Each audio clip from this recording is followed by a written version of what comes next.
Welcome back, everybody. Hello.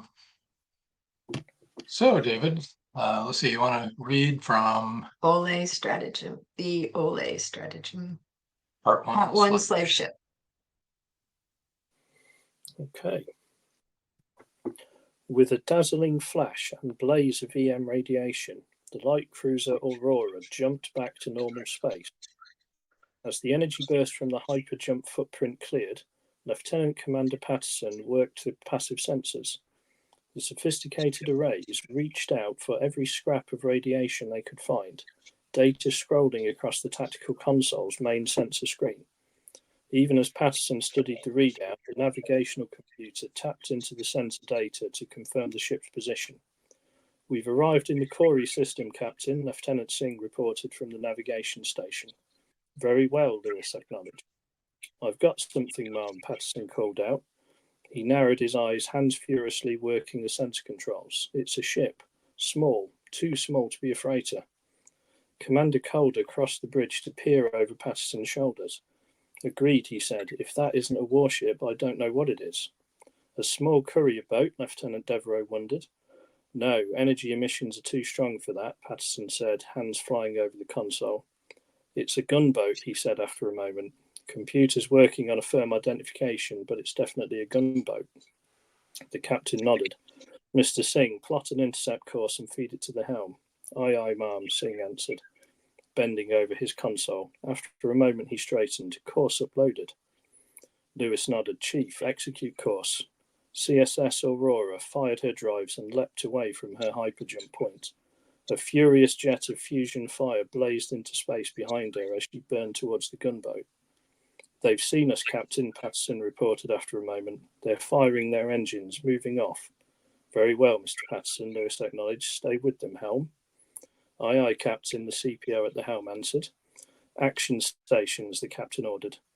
The bridge light went out, replaced instantly by sullen red lights, banishing all shadows. The action station's alarm blared out, a harsh, insistent sound, impossible to ignore. "All stations report ready for action," the XO called out after a few moments. "Captain, the computer can't identify the vessel firmly," Patterson reported. "The exact type doesn't appear in the database." "No great surprise, though," Calder said, crossing the stand beside the command chair. "There are so many classes of gunboat out there, we can't keep up to date."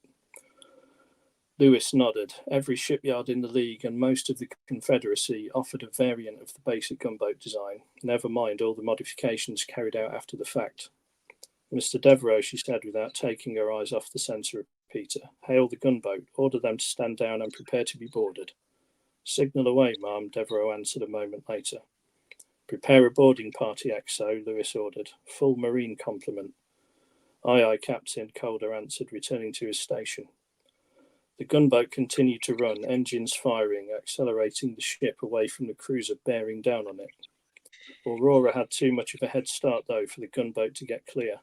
As Lewis watched, the sensor feed showed an energy spike from the gunboat. "They've brought their fire control systems online," Patterson reported. "Stand by point defense," Lewis ordered calmly. "Mr. Patterson, prepare to fire."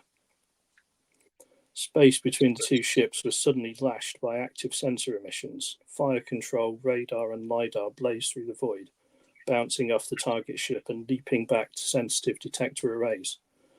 Patterson worked his control, feeding more and more data into the fire control computer. A firing solution appeared on his display and he relayed it to the gun crews. The tactical system showed green across the board, all guns and missile tubes loaded and ready to fire.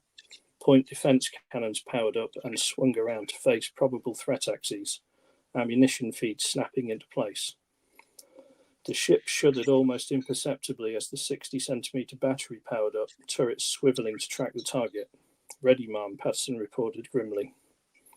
"Very well, Mr. Patterson," Captain Lewis acknowledged calmly. "Communications, order the gunboat to stand down immediately or they will be fired upon." "Sent, ma'am," Devereaux reported. He listened to his headset, fingers working controls on the communications console. He shrugged after a few moments. "No response, Captain." Lewis nodded. "Very well, Mr. Devereaux. Commander Calder, note this in the log." "Captain," Patterson suddenly shouted, "they're firing." The captain's head snapped around to spear the sensor repeater with her blue eyes. She saw the energy spike, the legend next to it dispassionately declaring weapons fire by way of explanation. Aurora shuddered as the pirate's first volley slammed home. Explosions blossomed into space, shells bursting against the cruiser's forecastle.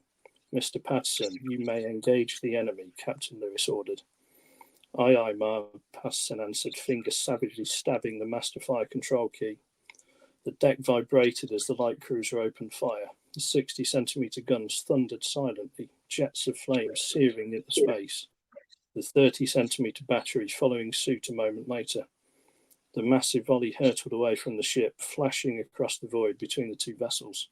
The shells slammed home, exploding against the hull of the gunboat or bursting in space all around it. Explosions flashed, battering the small vessel even as it fired again, another salvo racing back to strike at the Aurora. "Damage report," Lewis called out over the blaring of alarms. "Minor damage, Captain," the XO reported after a moment. "Engineering report, shell strikes in the forecastle, armour not breached." "We've hit the enemy badly, ma'am," Patterson said from the tactical station. "I'm showing debris scattering into space and their energy emissions have dropped. Their active systems have stopped." "Very well," the captain answered. "Cease fire. Communications, order them to surrender or be destroyed." "No response, ma'am," Devereaux called back after a moment. "They're firing again," Patterson said. Explosions blossomed into the blackness of space as more shells struck the cruiser. "Return fire," Lewis ordered. "Take them down." "Aye, aye, Captain," Patterson answered. Aurora fired again, shells slamming into the gunboat. The small vessel couldn't withstand the cruiser's firepower. Explosions ripped along its dorsal surface, thin armour breached in a dozen places.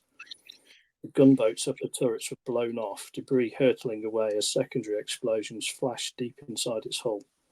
The gunboat bucked once, then shuddered as a massive detonation blasted outwards. The ship was torn apart in a heartbeat, chunks of hull alloy flung in all directions. "Target destroyed," Lieutenant Commander Patterson announced into the suddenly silent bridge. "Stand down, action stations," the captain ordered a heartbeat later. "Survivors?" "Unlikely, ma'am," Patterson answered. "The gunboat was destroyed by a fusion reactor overload." Lewis nodded. "Launch search and rescue shuttle," she ordered. "Aye, aye, Captain," Calder answered after a moment. "Shuttle away," he added as a report flashed upon his screen. Lewis nodded, settling back into her command chair. Well, thank you. That was a very engaging. graphic picture. Yeah. You could see it.